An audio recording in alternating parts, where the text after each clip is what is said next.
hold on,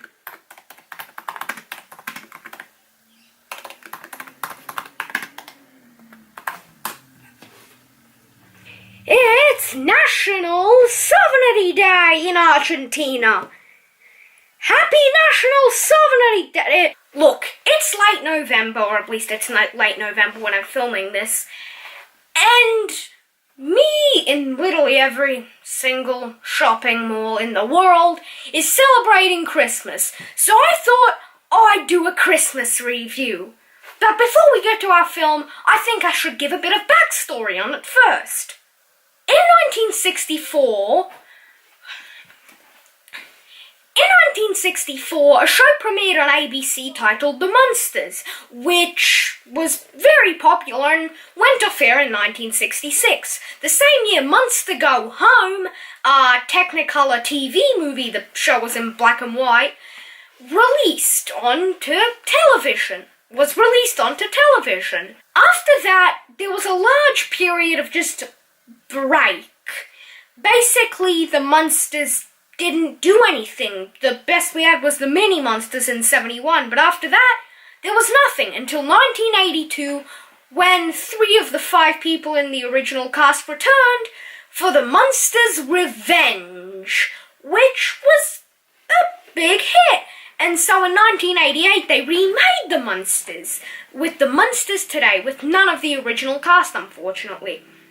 Later, 2 more TV movies were created. Here Come the Munsters and the Munsters' Scary Little Christmas, which is exactly what I'm holding and I will be reviewing today. Merry Christmas, everybody. Let's just get this over with. Now, I've actually never seen this film before, so I'm going to do this in a very interesting way. I'm going to comment on the film as it plays. Let's begin. I said, let's begin. Oh, it just began itself. All right, let's do this. As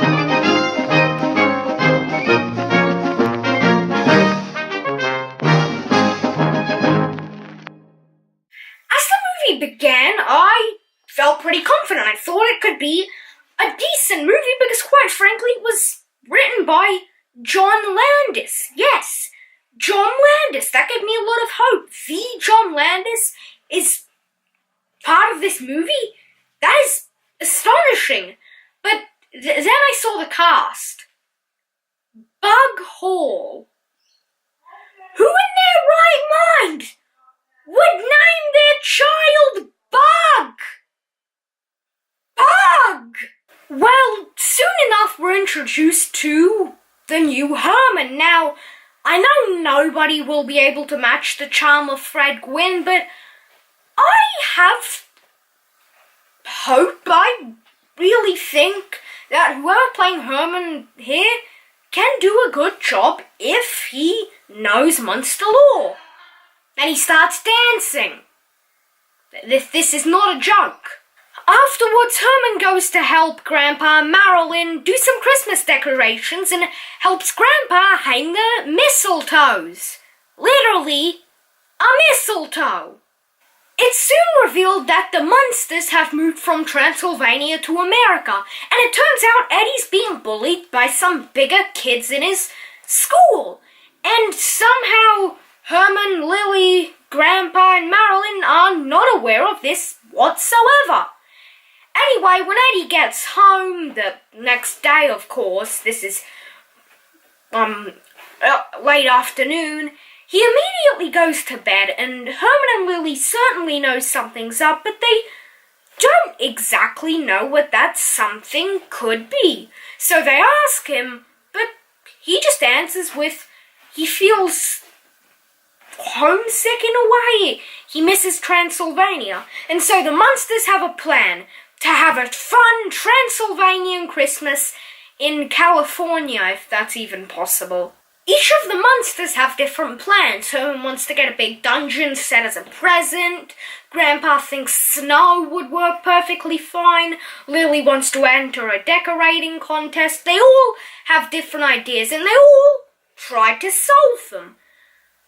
But Herman doesn't quite work out. He asks for a raise at the funeral parlor that he's worked at since, well, the original show, and unfortunately his boss doesn't take too kind to this. He screams at him and considers firing him, but luckily doesn't. Otherwise, the job Herman's had for 40 years would be shattered, gone, and my heart would be broken. For some reason, my heart would be broken that a parody of Frankenstein loses his job at a funeral parlor. Don't ask why I'd be saddened by that. After this, Eddie has a quick conversation with Spot, asking why everybody has to ruin his Christmas, why he always has to be bullied, even though Spot's a dragon. What answers would he carry? The next morning, Lily and Eddie enter the house decorating contest and are going against Mrs. Dimwitty. Yes, that's her real name, Mrs. Dimwitty. Why? Meanwhile, Marilyn walks by and makes 3 guys injure themselves. One of them, I have a strange feeling are going to have an affair with her. Also, can we please take a minute to admire the fact that Marilyn can run so well in high heels? Herman is still trying to get a gift for Eddie and is doing many other job attempts. One of them including, moving on. Something that I did forget to mention is when they were all drawing up their ideas for Christmas, Marilyn was wanting to invite everyone to a big, happy Transylvanian Christmas party. With this, we get to see many fun other famous monsters, including the Mummy and my personal favourite, the creature from the Black Lagoon. Now, I believe this is the first time we've seen the Mummy. However, Uncle Gilbert, basically the parody of Creature from the Black Lagoon, I think did briefly appear in the original series, but don't take my word on that. But suddenly, through Grandpa's experiments, Santa is transported into the Munsters' home in Mockingbird Lane, 2 days before Christmas. We already know how this is going to end, don't we? In this, we are introduced to easily the 2 most annoying characters of the movie that I have a feeling are going to cause way too much trouble. The elves. If I'm correct in the next 20 minutes,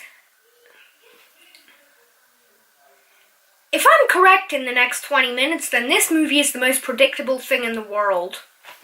After Grandpa literally explodes everything multiple times, Herman and Lily are concerned and dash downstairs to, well, find Santa, and Herman, being the childlike, fun, bumbling thing, gets way too overexcited. Afterwards, Santa goes back upstairs and tries to comfort Eddie after even he figures out something's up.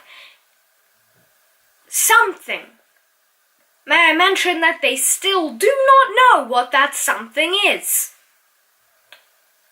I may also add that we are 45 minutes into the movie. The guy from earlier who injures himself after getting shocked by Marilyn goes to 1330 Mockingbird Lane where the monsters live, and Herman is disappointed because he expects him to be one of the people who sing a carol. This is the 5th carol joke in the movie. It's getting old. Okay, just a quick personal note as I'm watching the movie before the whole review continues. This is the most predictable thing ever. If you don't know what's going to happen in the next 2 seconds, then how does your brain work? I've been expecting this since the 15-minute mark, and yeah, not surprised. Actually, this shouldn't get copyrighted if I just show a few seconds. Let's see if it's what I think it will happen. Hi. Oh, to be young and Oh. I actually didn't know. That was intended to be an in-joke, but well, that was a joke wasted. Whoops.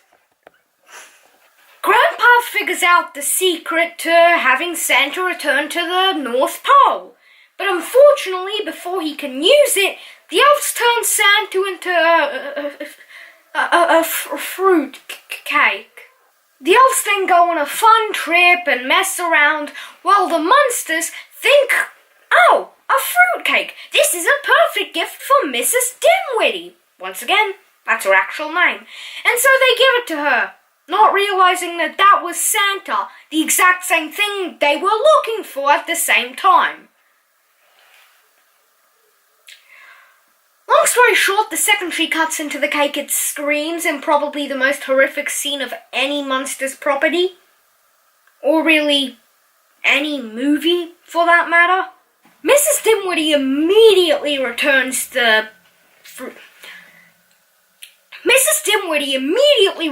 fruitcake furious to the Munsters, where they figure out that that's where Santa was. The cake starts screaming again.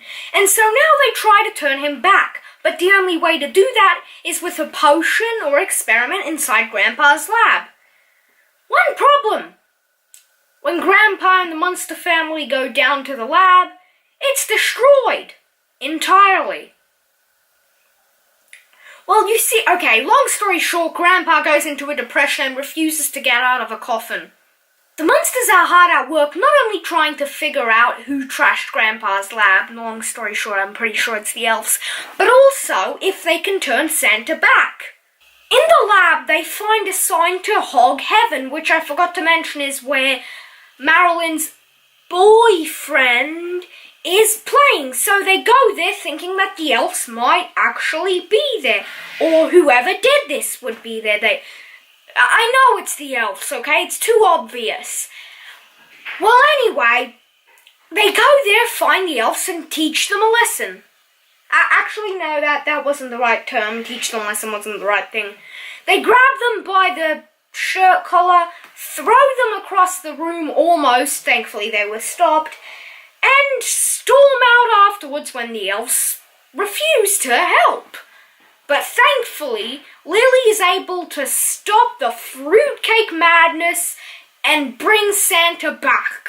Well, anyway, the elves return back with the whole gang from the Hog Heaven place to deliver presents. For some reason, the Hog Heaven people have to help with that. I don't know, this movie makes no sense. Anyway, they go ahead, have fun, live happily ever after. Lily and Eddie win the decorating competition, yada yada, the end, finally. That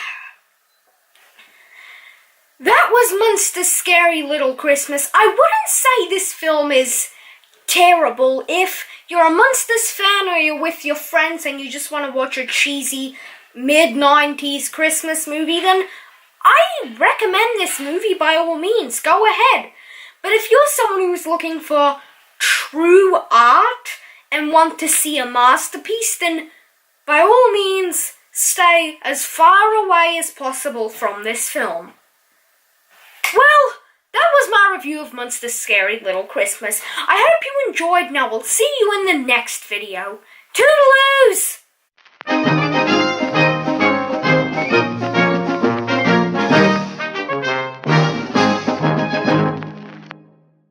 So, you're not gonna feature me in this video at all? I mean, I get that it's Christmas and all time to be happy, jolly, holidays, fun, family, love, and all of that, but what, you're gonna wait until the next Muffy Movies episode to feature me? Come on!